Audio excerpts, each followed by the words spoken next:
avec cette session 2025 de Bloc en Guyane, une collaboration inédite entre un café et Bloc. Est-ce qu'il faut un petit peu les deux ce que de cette collaboration? Alors, l'idée de base, c'était de dynamiser notre café. Donc, je me suis renseignée un peu. J'ai découvert qu'il y avait un concept qui était en plein essor en Allemagne, en Italie, en Espagne. Et je me suis dit que ce serait parfait pour notre café. Et en plus, j'ai vu que Océane et Tania étaient en Guyane pour mener leur projet. Je me suis dit que ça tombait à pic parce qu'on pourrait vraiment faire quelque chose de bien en collaborant avec elle. Donc, j'ai croisé Océane à notre café d'ailleurs. Je lui ai parlé du projet et elle a dit, mais tu sais qu'on avait cette idée de concept. Mais j'ai dit, bah, c'est parfait, allons-y, let's go. Et après, j'ai poussé un peu la main à Marlène pour qu'elle accepte le projet et on est là aujourd'hui. Ok, mais Marlène, pourquoi finalement tu as accepté? Bah, parce que, c'est son tout 1er projet et moi, à la base, j'aime bien les projets un peu décalés, un peu particuliers, pour sortir un peu du quotidien. Là, tout est voyant était ouvert, donc j'ai dit: «OK». Alors, venir faire un DJ set en Guyane comme ça, est-ce que c'est pas une prise de risque? Alors, je dirais que c'est pas du tout une prise de risque, au contraire, je pense que c'est une évidence, c'est aussi, la facilité. On a accès à plein de monde, du soutien de tous les côtés et en tant que Guyanaise, c'était important pour moi, qu'on puisse faire, ce format ici et qu'on puisse faire aussi notre musique voyager, faire découvrir à d'autres personnes, ce qu'on fait.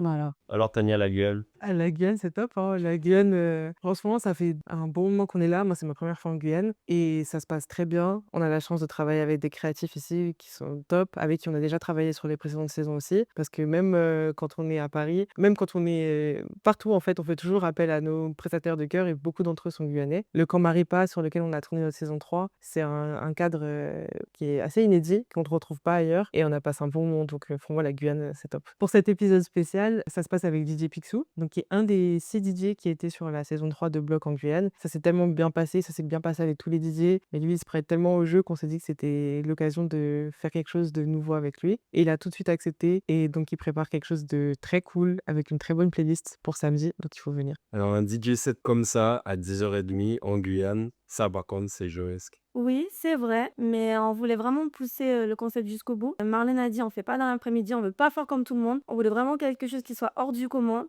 qui change vraiment. Et on s'est dit, bon, le matin, 10h30, un samedi, ça peut être innovant, ça peut amener du monde. Et au final, on n'est pas déçus. Vraiment, on a un très gros engouement autour de l'événement. On a été sold out, les invitations ont été sold out en 10 minutes. Vraiment, on était tous surpris, on s'est envoyé des messages sur les groupes.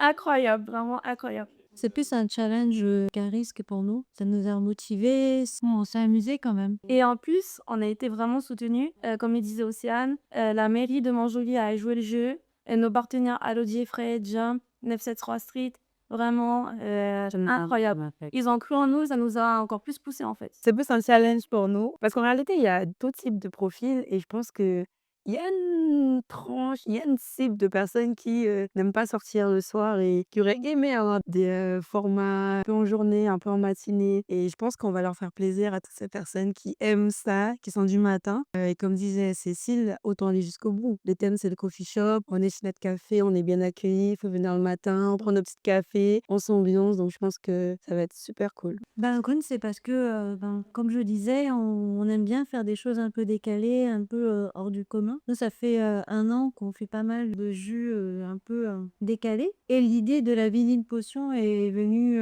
naturellement, qui a été créée uniquement pour cet, événement. Donc à base de café, beurre de cacahuète et gingembre. Donc ce sera, stimulant à la place de la caipi du soir. Pas, tout ça et c'est gourmand, c'est un éveil et ça va de ça, ouais. Des surprises? On peut pas tout dire.